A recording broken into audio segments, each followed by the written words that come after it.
Après ces aventures à travers des montagnes, des vallées, des gorges, des rivières, des cascades et finalement au bord de la mer, nous voilà allongés la côte Méditerranée.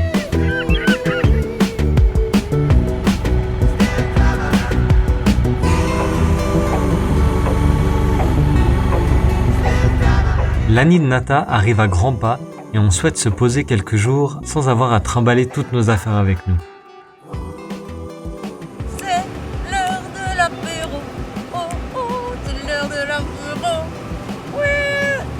On longe la mer en passant quelques spots sympas et on décide de se poser à Ballaruc-les-Bains, situé juste au nord de Sète. Effectivement, arrivé dans cette petite Venise languedocienne, on sent les bonnes vibes et on tombe sous le charme, et cela malgré la chaleur. On débarque dans notre Airbnb et la chance fait que le lendemain, c'est la tempête. Les fois où on doit sortir, on transforme Falcor en sous-marin.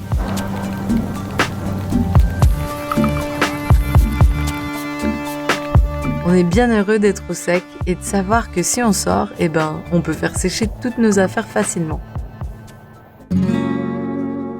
Le jour de mon Annie, on décide de découvrir Montpellier. Et on ne le regrette pas une seconde.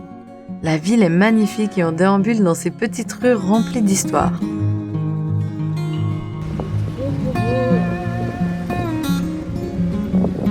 C'est tellement beau cette ville, on rêve! Vive Montpellier! Wouhou! On tombe à nouveau sur une grande manif anti-pass sanitaire.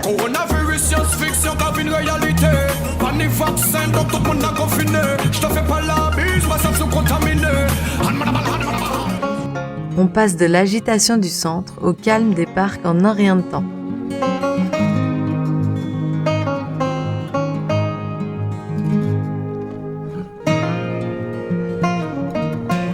Après ces quelques jours à Ballaruc, on se remet en route et on longe la côte sud de la France. Comme dans le dernier épisode on est devenu un peu nudiste, on passe rapidement par le Cap d'Agde. Plus pour la blague que pour la plage. On a réglé notre GPS pour qu'il évite les grandes routes, mais parfois on a l'impression qu'il exagère un peu. Et avec notre chargement, on passe à peine dans les petites ruelles qu'il nous débusque, ou même les chemins de pierre pour randonneurs. What is this story? On a failli aller tout droit sur l'autoroute. Notre itinéraire vers le sud-ouest continue. Et un soir, alors que l'on recherche un endroit où dormir vers Narbonne, on passe devant une magnifique colline qui nous fait de l'œil. On se dit que ce sera l'endroit parfait où y dormir et on commence les repérages. On est sur une petite route asphaltée avec des super vues sur la plaine et petit à petit, la route se transforme en une piste de terre et de pierre. C'est sûr, on doit être dans la bonne direction. On rejoint de temps en temps des tronçons en dur et finalement arrivons au sommet du belvédère de la Couleuse.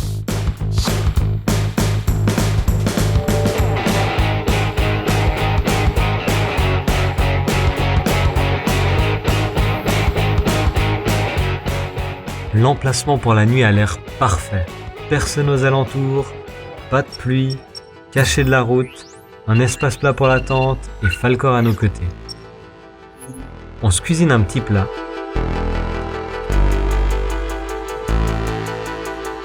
Et pour couronner le tout, on reçoit une réponse positive pour notre première expérience d'échange de services avec le site Workaway.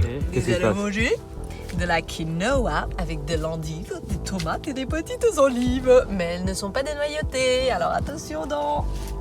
On vient de discuter avec Ali et Matt, qui sont nos futurs premiers hôtes de Workaway. Oh yeah! Ils sont méga choux. On se réjouit trop de les rencontrer, vraiment. Je sens que ça va être une trop belle expérience. Ok, et la casita est montée, Falcor est là, et la pluie arrive. Bref, les astres sont alignés pour nous et une chose est sûre, ce soir, on va bien dormir. I'm sorry, that's the wrong answer. Une fois de plus, nos pauvres protagonistes avaient tout faux. Il suffit de regarder leur tête au réveil pour le comprendre. Je crois qu'on n'a pas très bien dormi. Non, c'était pas un bon spot du tout. Je vais tout de suite aller me couper des tranches de concombre. Je crois que la prophétie qui dit qu'à chaque fois qu'on dit quelque chose, ça fait l'inverse, a été plus que correcte. Parce Ça, que c'est vrai. on s'est posé à cet endroit et puis on a dit purée, c'est trop bien, il n'y a personne, il n'y a pas de vent, il pleut pas. Et moi, je dis, notre matelas, c'est la taille minimum, il est trop confortable, c'est hyper bien pour voyager à long terme et tout. Résultat que vous pouvez voir sur nos cernes. On n'a pas dormi de la nuit, Il y a des gars qui sont venus tirer à côté, il y en a d'autres qui sont venus s'amuser. batifolé.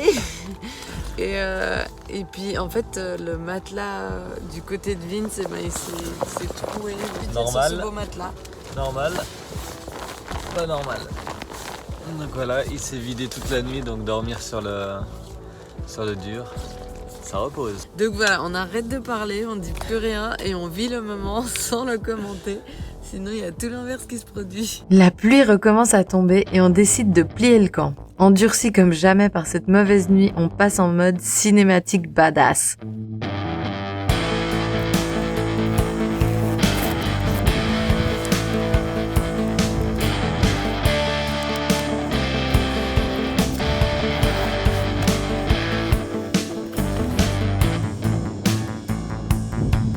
Oh, la tente. Plus badass.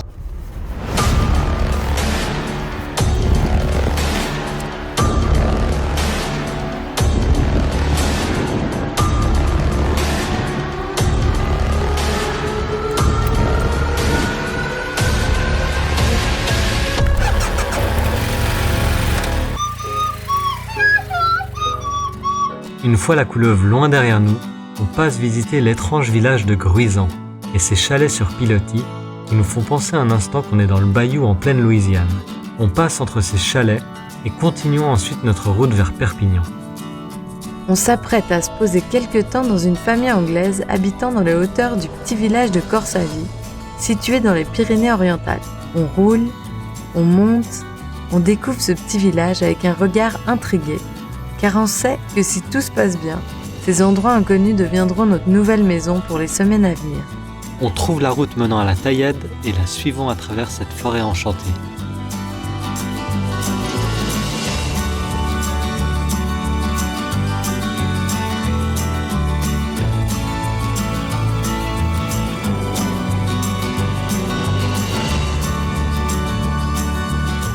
Après 4 minutes de piste, on découvre cette demeure impressionnante et sommes accueillis par le gardien des lieux.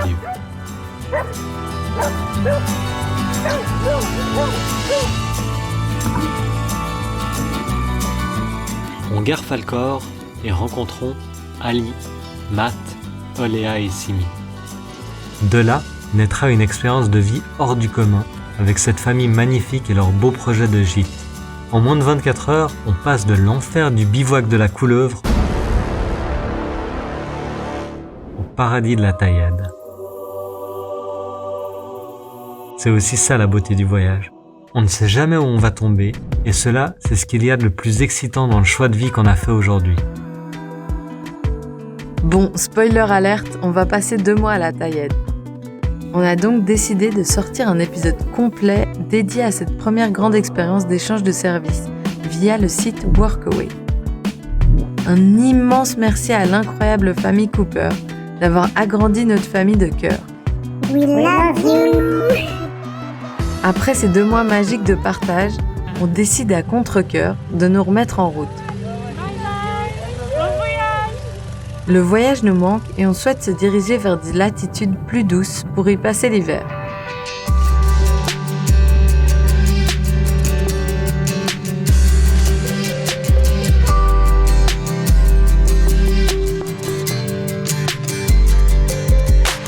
En plus, un jour, on a un fou rire en nous disant que cela fait 3 mois qu'on est parti de chez nous et qu'on se trouve seulement à 6h30 de route de notre point de départ.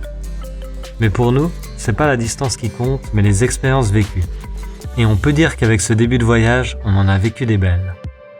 Notre dernière étape en France se fera dans les Pyrénées ariégeoises.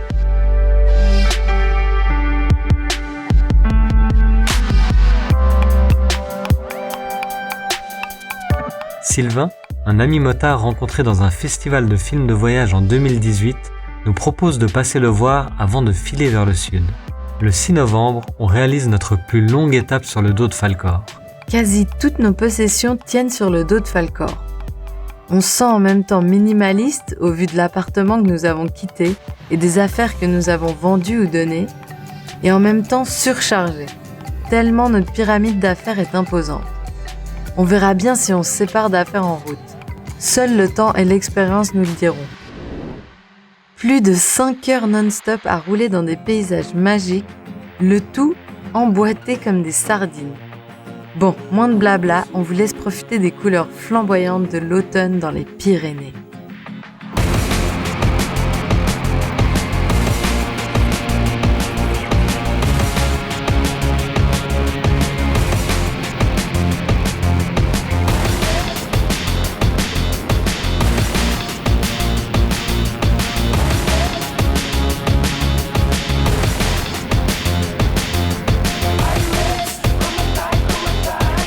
Plus on avance et plus le thermomètre descend. 1 degré. Il y a les pistes de ski, on est sur la colle. Il y a de la neige. C'est la première fois qu'on voit la neige avec Falkor. Et voilà, un deuxième record pour ce trajet mémorable. La neige fait son apparition au détour d'un virage et on admire ces paysages de fou oscillant entre le blanc et le chatoyant.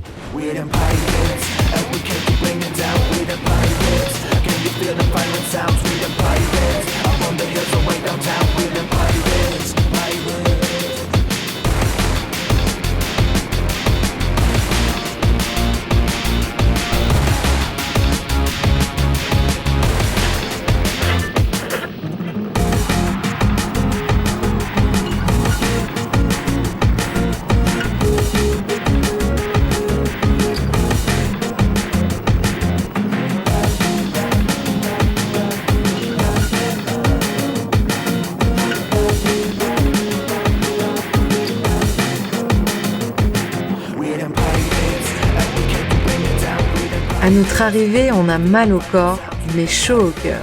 Sylvain nous accueille avec son grand smile et nos courbatures s'effacent instantanément. On découvre son cocon et y faisons notre nid pour quelques jours.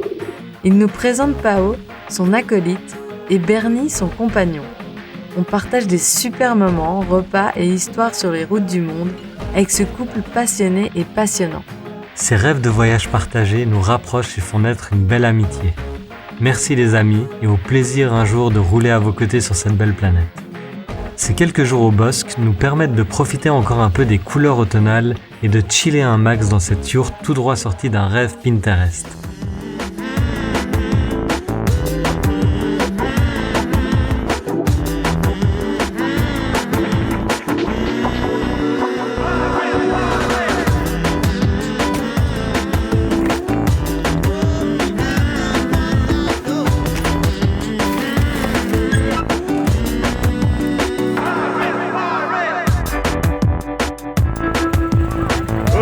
Le 9 novembre, il est temps pour nous de mettre les voiles et de quitter la France après 3 mois et demi de belles découvertes et expériences. En nous dirigeant vers une nouvelle frontière, on se sent heureux de notre choix de vie nomade à 2 roues.